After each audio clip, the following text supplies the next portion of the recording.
print disability, which makes reading, holding a book, or turning a page difficult or impossible. The content is copyrighted by the respective publishers.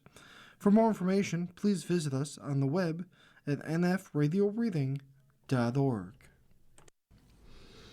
Hello, this is Corrine, and for the next hour, I'll be reading from the July 30th, 2026 issue of the Wall Street Journal on the Niagara Frontier Radio Reading Service. Thank you for joining us today. The highlights under business and finance are: Fed officials held interest rates steady in a range of 3.5% to 3.75% over the objections of three bank presidents who wanted an increase. Major U.S. stock indexes fell after Fed Chair Kevin Warsh showed some reluctance to raise rates. The S&P 500, Dow, and NASDAQ shed 1.5%, 2.2%, and 1.7% respectively. Oil prices surged more than 7% after a fresh round of fighting across the Middle East undermined efforts to end a 5-month-old conflict. Meta Platforms reported record revenue for the second quarter, but the company's performance contains signs that AI spending may be weighing on its business. Microsoft reported robust cloud growth and a boost in the number of paid artificial intelligence subscribers, saying revenue increased 18% in the quarter ended in June.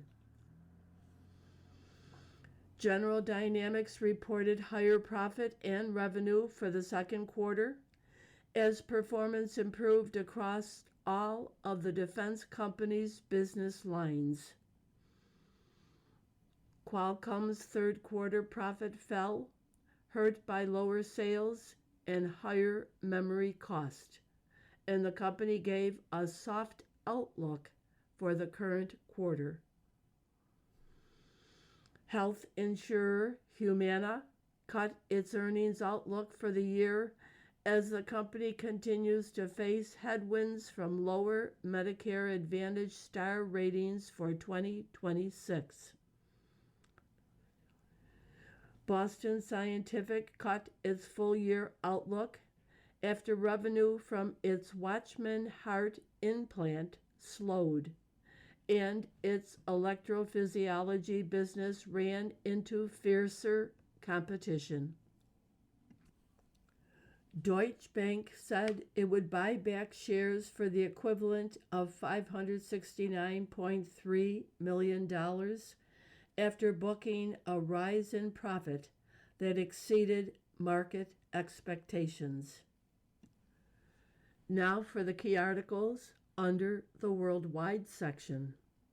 The U.S. began launching strikes on Iran in retaliation for Tehran's missile attacks against American U.S. forces in Jordan, as hopes were dashed for a quick diplomatic breakthrough. The Pentagon earmarked more than $120 billion for contractors to step up production of Patriot missiles and long-delayed submarines to support future combat operations. A Senate committee vote on confirming Trump's nomination of Todd Blanche as Attorney General was postponed as the administration struggled to win over holdout Republicans. Anthony Fauci repeatedly invoked the Fifth Amendment as the longtime government scientist declined to answer questions in a heated Senate hearing on the pandemic. Russia charged Telegram founder Pavel Durov with abetting terrorism for allegedly disregarding how Ukraine uses the platform to plan attacks in Russia. A federal judge sided with New Jersey, ruling that the state doesn't have to turn over its unredacted voter rolls to the Trump administration. 2 New Jersey men and a Washington state man accused of plotting to support Islamic State pleaded guilty to terrorism-related offenses. Searchers in Kosovo inspected what could be a mass grave of people missing since the 1998 to 99 separatist war with Serbia. Trump and the Justice Department asked the Supreme Court to toss an $83 million defamation verdict won by writer E. Jean Carroll after she accused him of sexual assault. A Wisconsin appeals court restored a 2011 anti-union law that abolished collective bargaining rights, and unions are expected to appeal the decision to the state's Supreme Court. Ireland's economy returned to growth in the 3 months through June, boosting hopes for a pickup across the Eurozone as a whole, where activity stagnated in the first quarter. Died Glenn Hansard, 56, Irish singer-songwriter.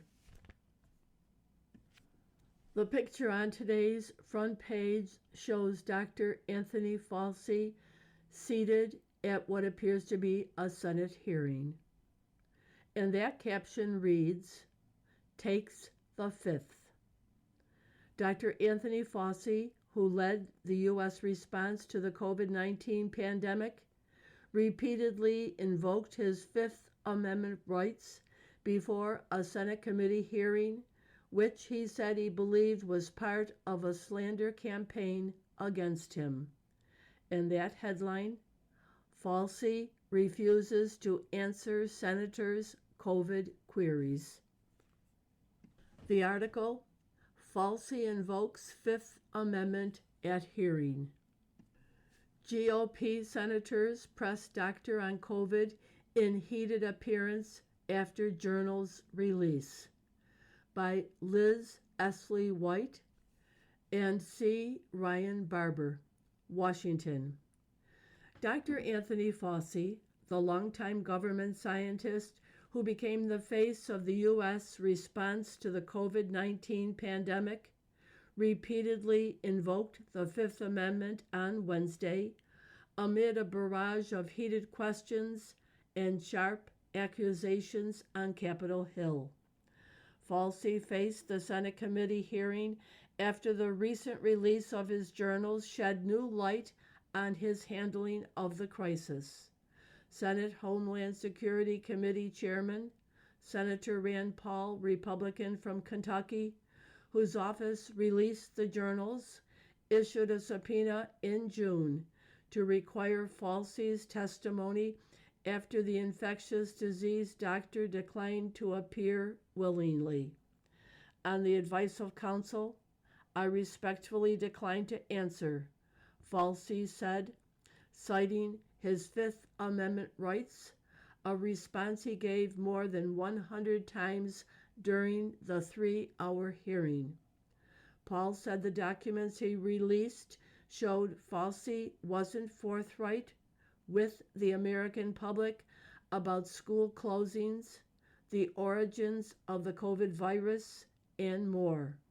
You did not tell the American people the full story, he said. Paul also warned of repercussions for the doctor's refusal to answer questions. It's against the law to obstruct an investigation of Congress, Paul said. Ahead of the hearing, Paul had warned that a preemptive pardon issued by former President Joe Biden wouldn't protect Fauci if he were to lie to Congress. The pardon covered any federal offenses committed between January 2014 and January 19, 2025, related to Falsey's government role. Like any presidential clemency action, it didn't foreclose future congressional investigation or state-level charges. Falsey, 85, told senators on Wednesday that he had testified or briefed congressional committees more than 200 times, but would decline to answer their questions because he believed the hearing was part of a campaign of slander against him. Falsey accused Paul of having an unhinged obsession with him. Quote, the sole reason he is calling me before this committee is to get me to say something, anything, that could vindicate his repeated public pledges that I end up behind bars.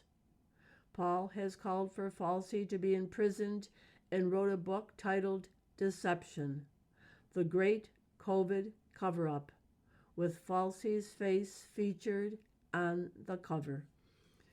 The accusations that Chairman Paul continues to propagate are false and disgraceful, and we will examine all options to hold him accountable, Falsey's lawyer, David Schertler, said in a statement.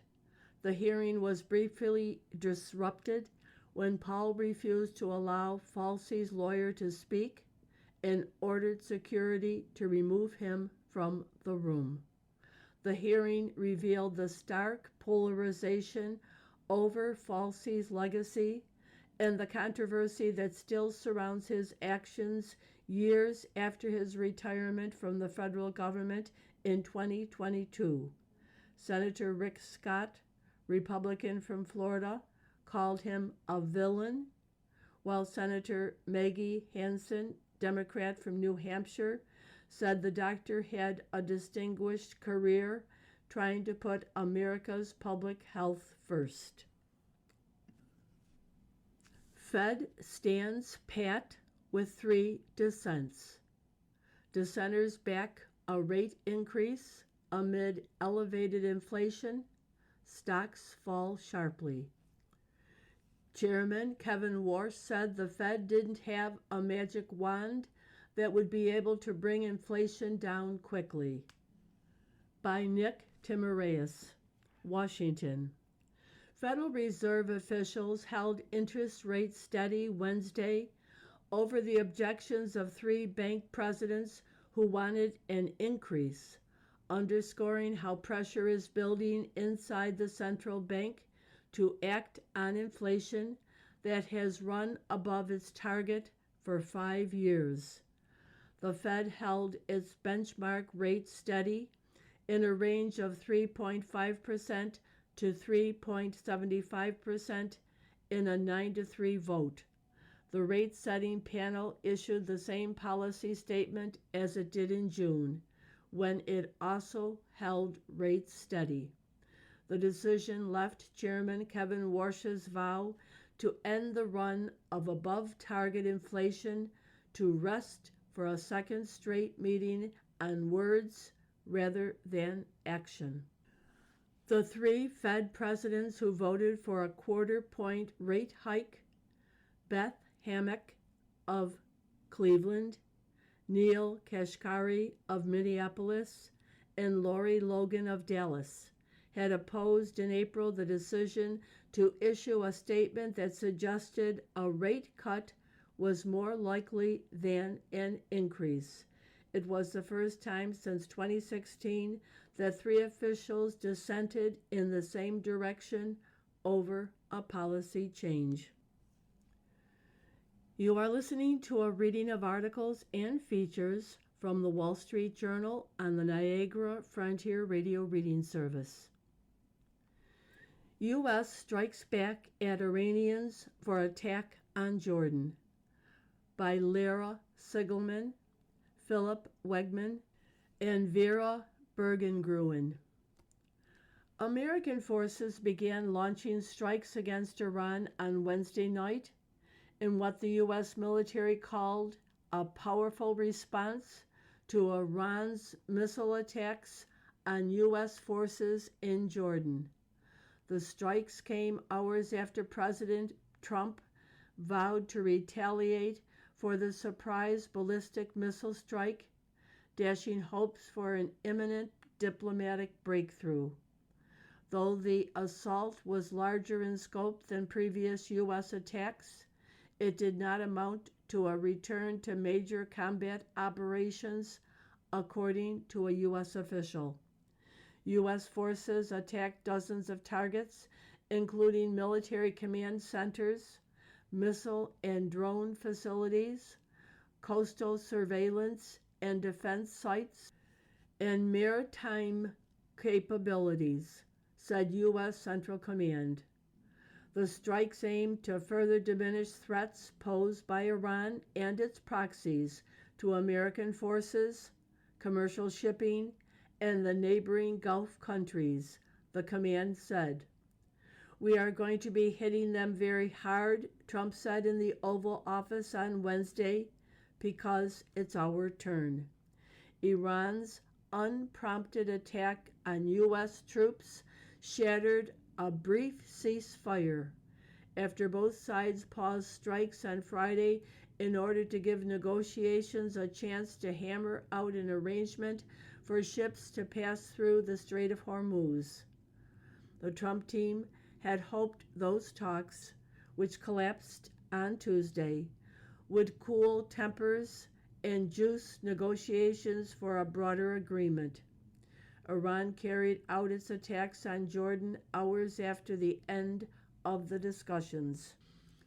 While Tuesday's missile attack was successfully intercepted, the barrage intensified pressure on the president to respond and threatened to once again restart hostilities as the war with Iran enters its sixth month. Israeli Prime Minister Benjamin Netanyahu met with Defense Secretary Pete Hegseth in Washington on Wednesday as the Trump administration weighed its next move.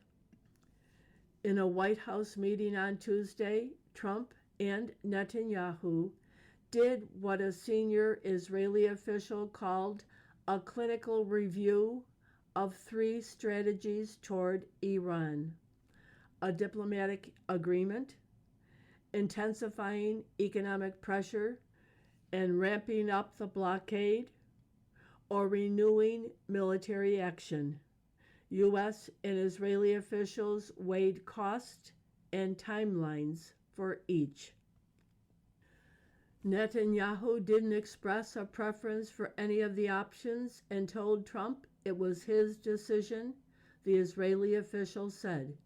He told Trump that diplomacy could be pursued alongside greater economic pressure, such as restricting Iran's overland trade routes while negotiations continue. Hours after the Iranian strikes on Jordan, the U.S. military said that American and Saudi aircraft launched strikes against Iran-backed groups in Iraq. A senior Jordanian government official said 5 missiles were intercepted in Jordan's eastern desert and caused no injuries or material damage. The official declined to comment on the specific targets of the missiles.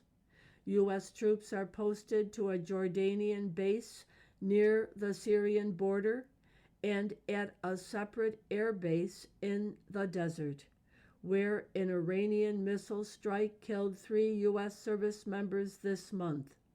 The Jordanian officials said the Iranian attack showed the region is undergoing dramatic change. The attack illustrates a fundamental shift in which Iran's Islamic Revolutionary Guard Corps has grown more assertive and more comfortable with a state of war that could continue for months, rather than enter into a peace in which it would have to face public dissatisfaction with Iran's struggling economy and a lethal clampdown on protesters this year, analysts say.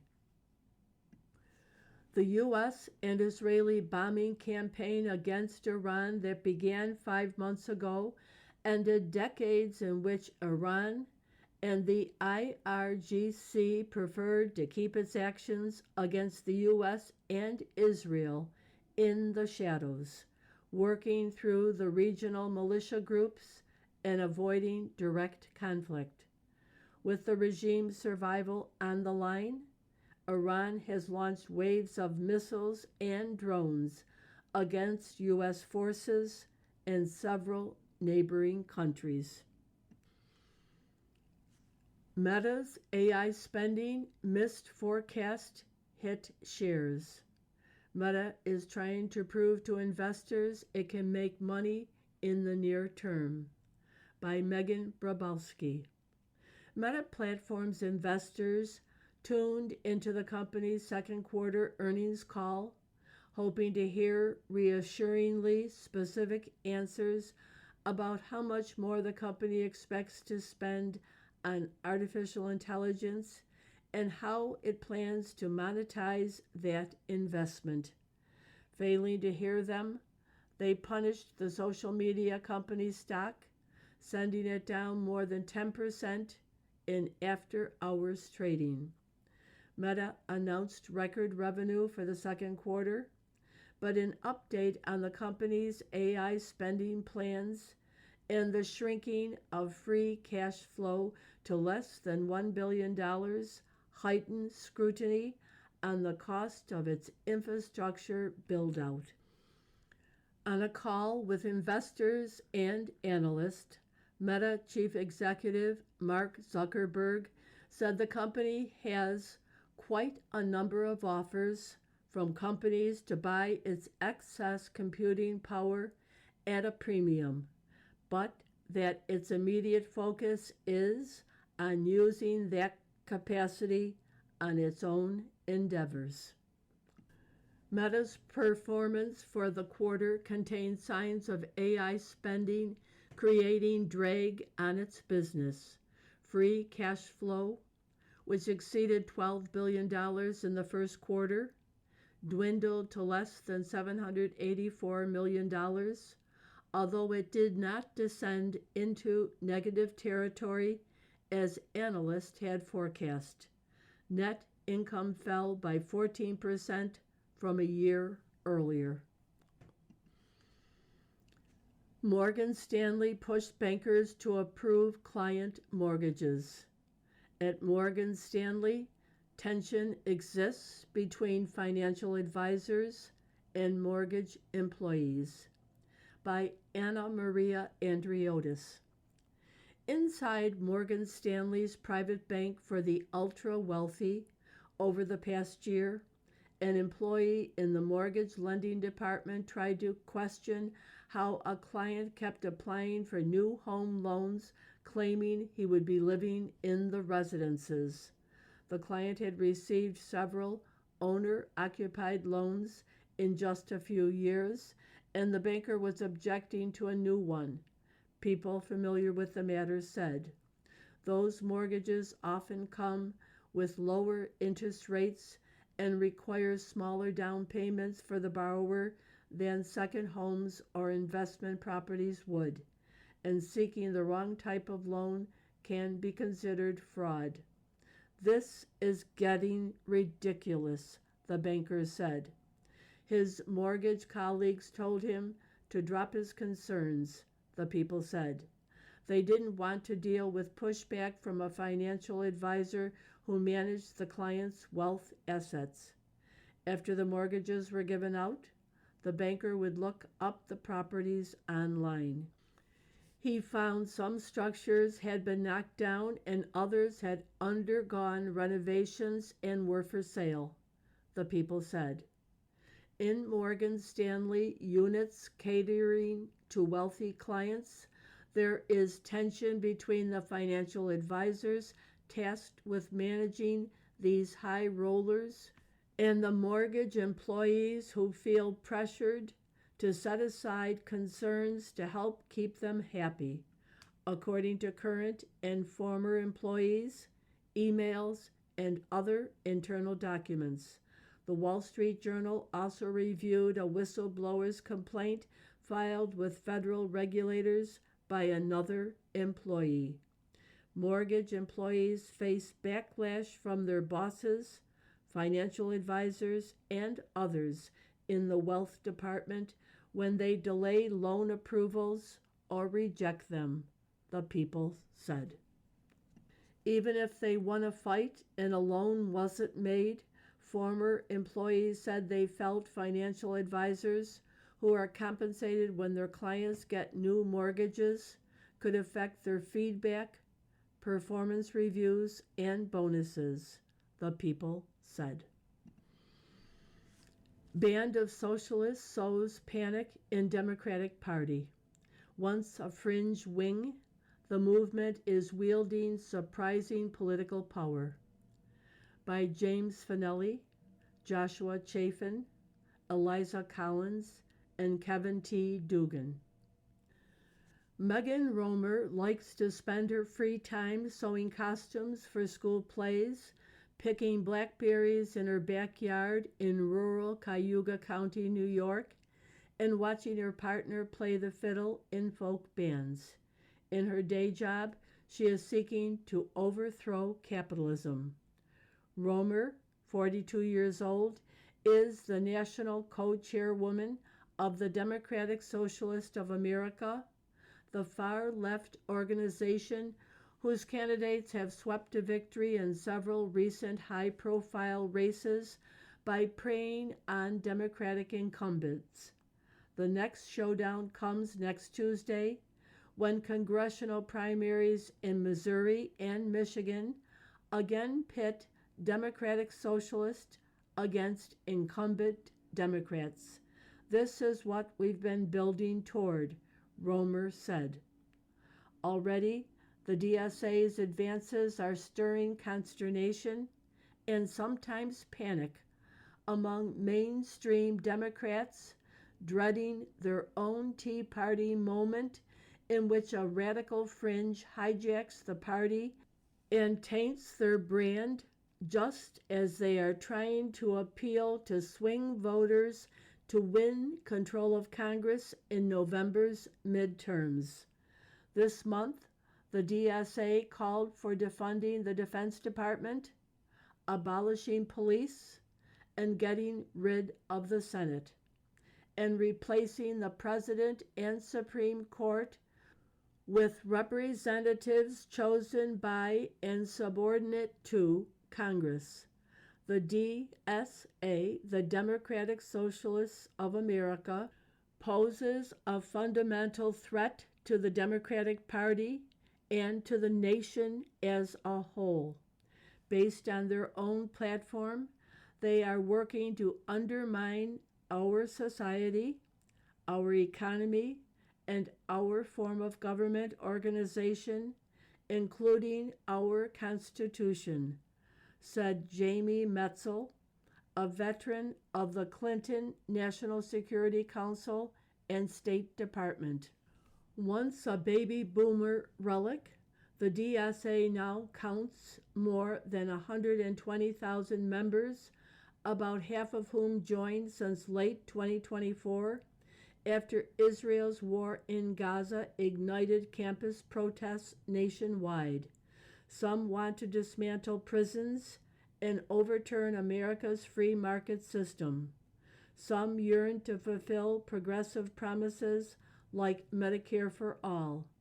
And then there are those who are simply attracted by Zoran vibes, as one member put it, of DSA star and New York Mayor Zoran Mandani, who has been hyping up a new pied-à-terre tax as a big win for his push to get the wealthy to pay more.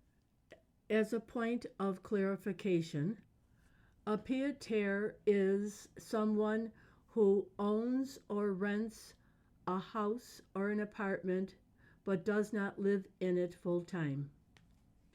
In New York, the base of America's two most powerful establishment Democrats, Hakeem Jeffries and Chuck Schumer, a trio of congressional candidates endorsed by Mandani and the DSA, won Democratic primaries in June, upsetting two long-standing incumbents in the process.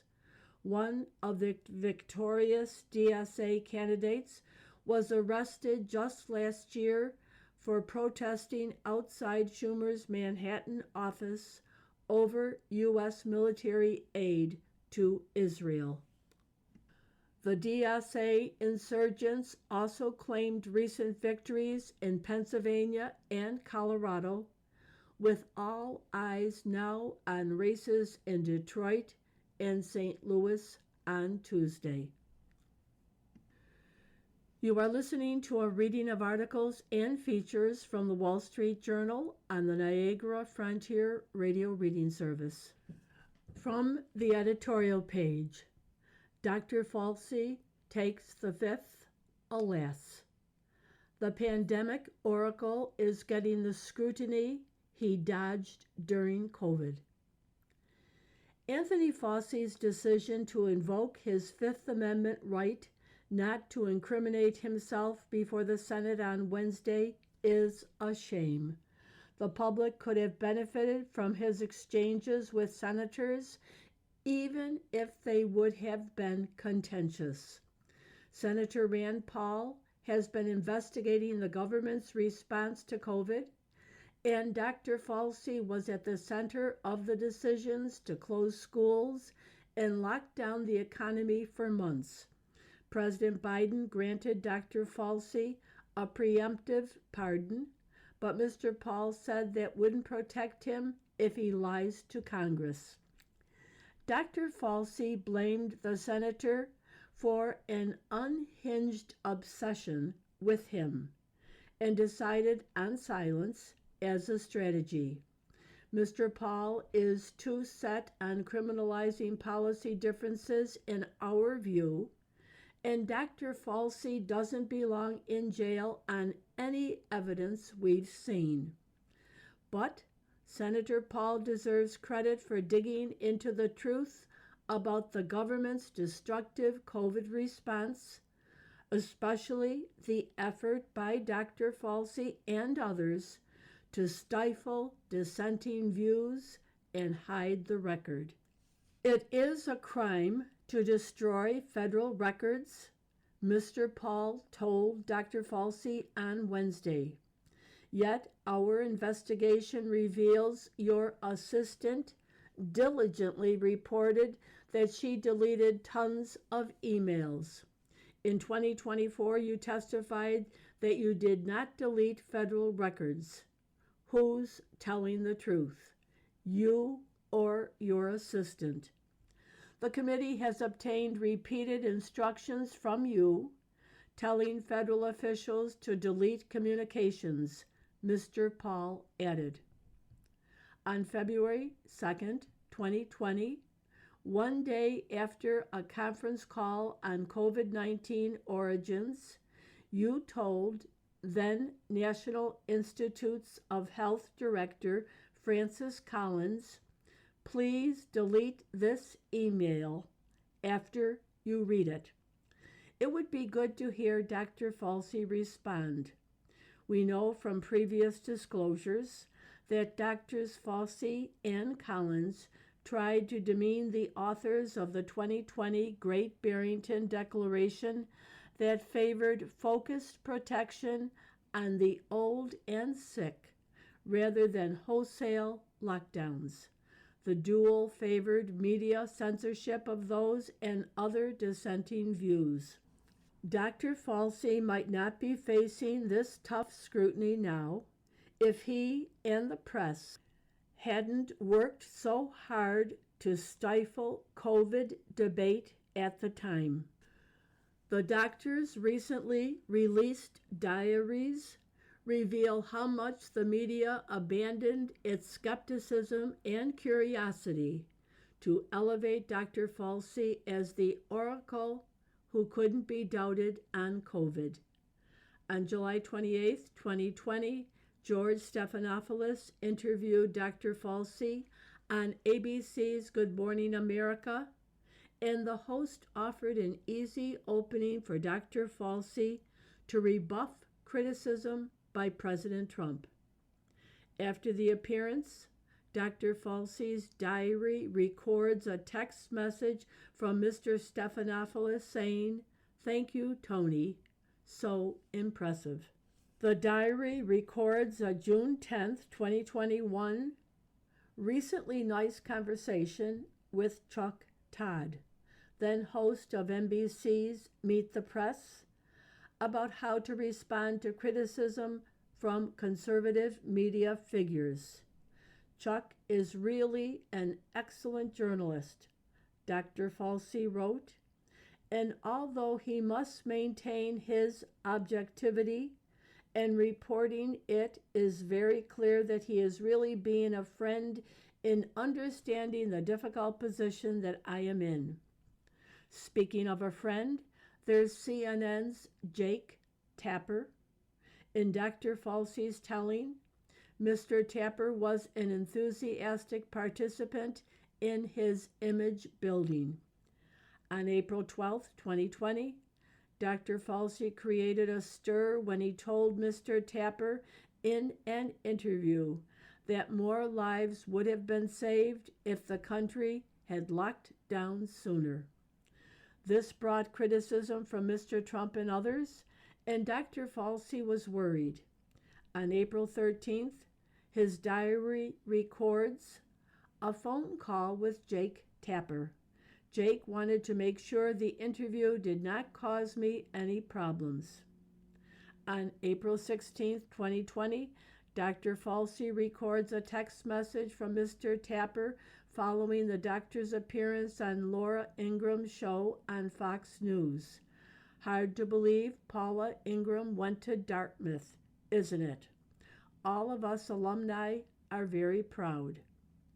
On May 14, 2020, Dr. Falsey records Mr. Tapper and fellow CNN personality Chris Como running interference for him in another feud with Mr. Trump. Journalists need sources, and friendships aren't uncommon. But the conformist media idolatry of Dr. Falsey was a way of shutting off debate over COVID policy. It also became a way for the press to attack President Trump in an election year. Locking down debate over COVID was as damaging as the lockdowns. Also from the editorial page, Mandani's class enemies list.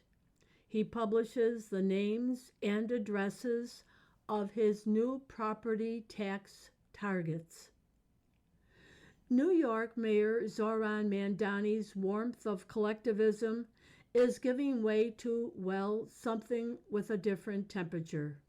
The mayor rolled out his new pied-à-terre tax by publishing the names and addresses of some 960,000 people who could have to pay. Nothing like publicly stigmatizing your class enemies, comrade. Governor Kathy Hochul this spring indulged Mr. Mandani's socialist cadres by signing a tax on second homes in New York City. The measure targets ultra-wealthy, out-of-city residents and global elites who use New York City real estate as a vehicle for wealth storage rather than as homes, he said in April. The mayor named and shamed hedge fund manager Ken Griffin for owning a $238 million penthouse. That was a nasty personal attack, but a misdirection. The tax applies to townhouses worth more than $5 million, as well as condos and co-ops valued at more than $1 million, according to the city government's obtruse methodology, and rates are steep. Condo and co-op owners will have to pay a 4% annual tax on property valued from $1 million to $3 million and $625,000 on those over $5 million. That's a $100,000 annual bill, not including ordinary property tax levies, on a $2.5 million condo. Non-residents with second homes generally still have to pay New York State income tax if they work for employers or manage a business based in the city.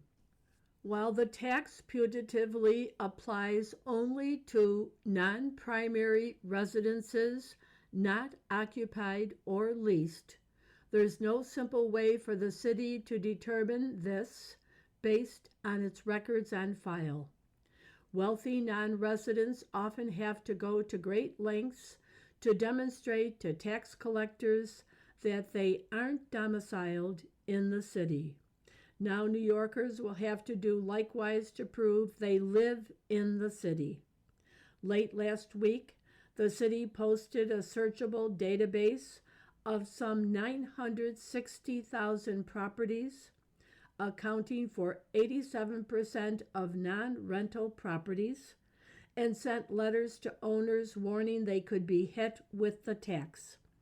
The city website says people who receive letters must submit information showing that the property is not subject to the surcharge. They have a month to do so. Did Mr. Mandani time the letters for when New Yorkers might be on vacation? Don't be surprised if Mr. Mandani soon calls for extending the pied-à-terre tax to primary homes of wealthy New Yorkers. During his campaign, he called for decommodifying housing, a euphemism for ending private property ownership, and confiscatory taxes are one way to do it. In related news, Mr. Mandani's legal advisor, Ali Najmi, who also serves as a special counsel at the personal injury firm Liacus Law, said this week he plans to file a lawsuit against the city for the tragic death of a teenage tourist in a horse carriage accident in Central Park. Mr. Najee leads the mayor's committee that appoints judges to city courts. Conflict of interest? Several insurers have filed racketeering lawsuits against Liacus for allegedly conspiring with doctors to fabricate and exaggerate injuries. The firm denies the claims. The warmth of collectivism in action. You are listening to a reading of articles and features from the Wall Street Journal on the Niagara Frontier Radio Reading Service. From the opinion pages, Who's Afraid of the DSA? Mark Kelly and Tim Kaine can't find the courage to oppose their party's radicals. By Karl Rove. The Democratic Party's leadership could easily be overrun by the Democratic Socialists of America. Normal Democrats had better keep that from happening. Democrats are obviously afraid. On Meet the Press Sunday, Arizona Senator Mark Kelly was asked if he agreed with New York Mayor Zoran Mandani that Prime Minister Benjamin Netanyahu is a war criminal who should be arrested while attending the United Nations General Assembly. Mr. Kelly sidestepped the issue. He said he was not happy with Mr. Netanyahu's decisions and hoped he loses Israel's October elections. That was timid, but at least he didn't endorse Mr. Mandani's arrest threat.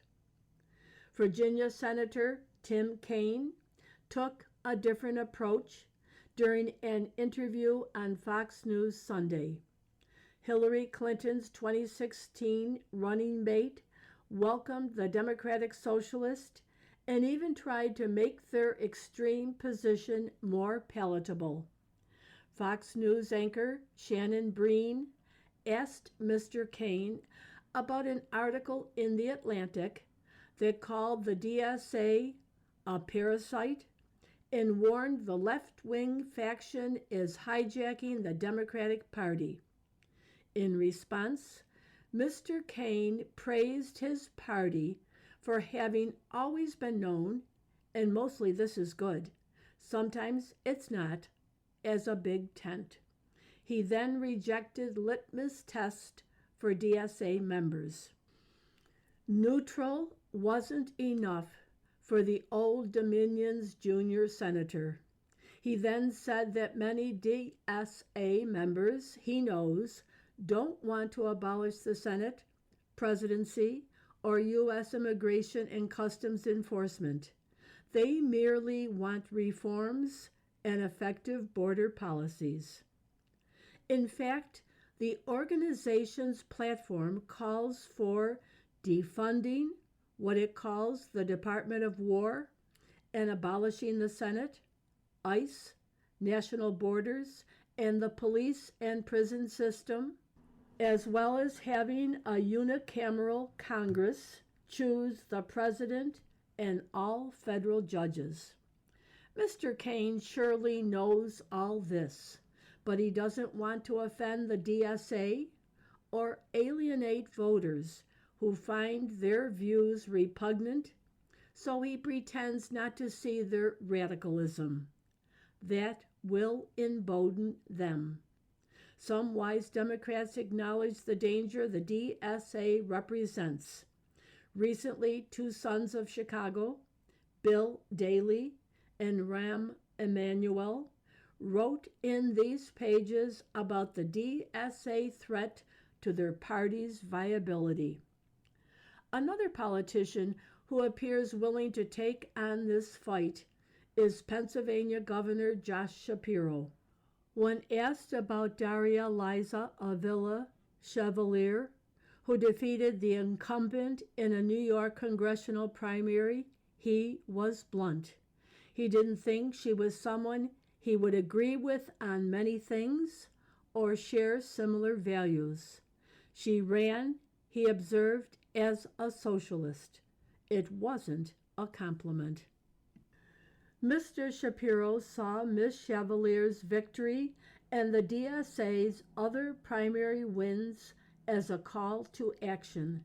He said the Democrats haven't had a battle over what we believe in since 1992.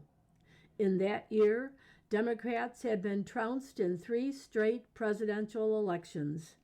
After running for the nomination in 1984 and 1988, the Reverend Jesse Jackson sought to be a kingmaker in 92.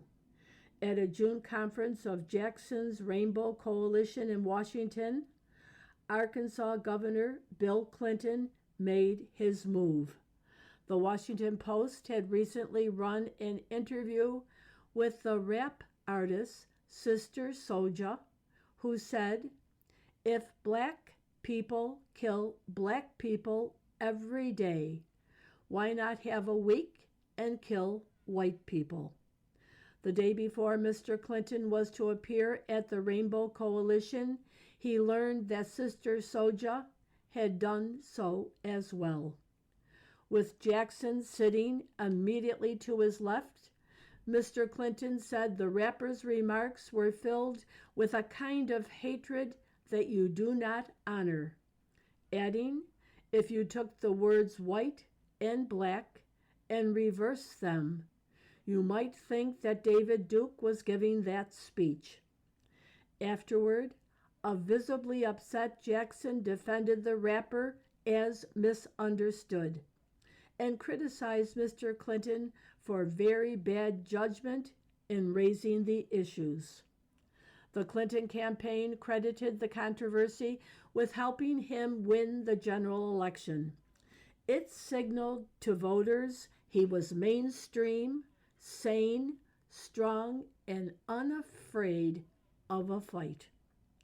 Democrats would benefit from a Sister Souljah moment in which a party leader unequivocally opposes the DSA. He would be assailed by the DSA as an establishment sellout, but pusillanimously silence or equivocation is worse. There's real energy among the socialists. Their candidates are winning primaries. They have a take-no-prisoner approach, and they want control. In a narrowly polarized America, a DSA takeover would drag Democrats to defeat in battleground districts and states. If Democrats like Messrs. Kane and Kelly can't find the courage to stand up to the DSA, a debacle awaits their party. Restorative justice brings violent schools. Why would anyone think you could discipline bullies by inviting them to talk about their feelings? By Tony Woodleaf. The Education Department will no longer count racial disparities in K-12 school suspension rates as proof of discrimination, it announced on July 23rd. This is a welcome change, but it won't automatically restore order in the thousands of schools pressured by the Obama and Biden administrations into adopting alternative discipline methods whose chief objective is racial equity.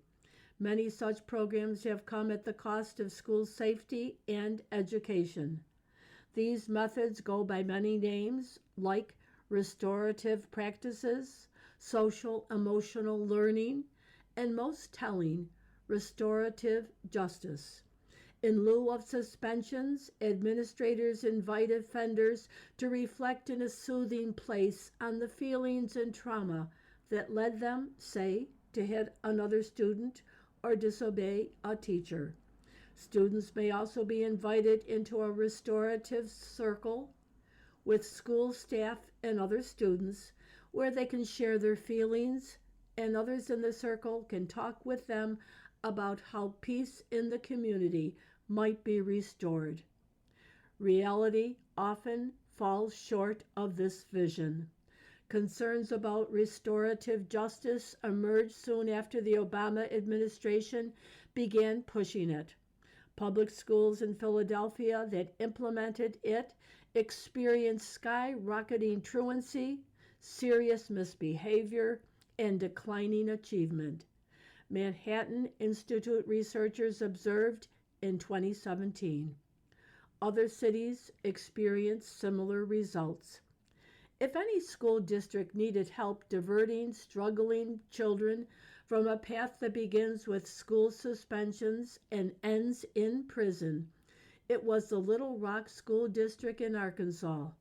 Its schools serve a student community that is 57% Black, in a community whose 2024 Black out-of-wedlock birth rate was 80%, where nearly 3/4 of students come from low-income households, and roughly the same percentage fall below grade level in reading and math, according to 2024-25 data.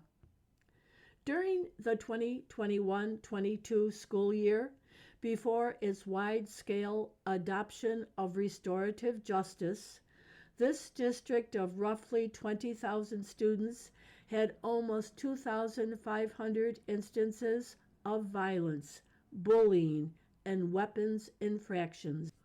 Who could blame LRSD for forming a partnership with the Tanjanji Community Development Corporation, which claims its alternative discipline methods promote cohesion among students and administrators while fostering a growth mindset and positive relationships.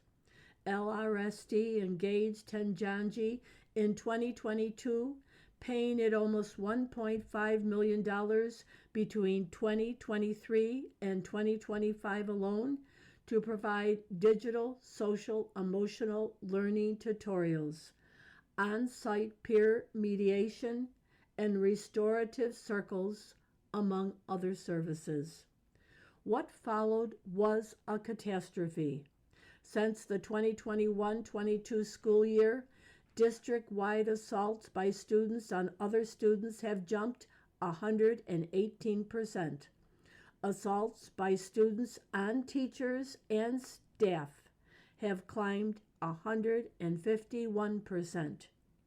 In a January 2026 meeting, LRSD board members learned that despite their heavy investments in restorative justice, Black male students, who make up 29% of LRSD students, commit 54% of disciplinary infractions.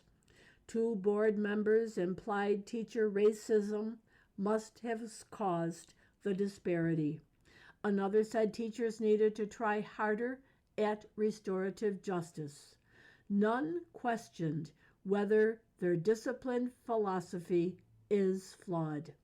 Alternative discipline proponents stress that restorative justice means school officials must no longer deliver consequences to misbehaving students.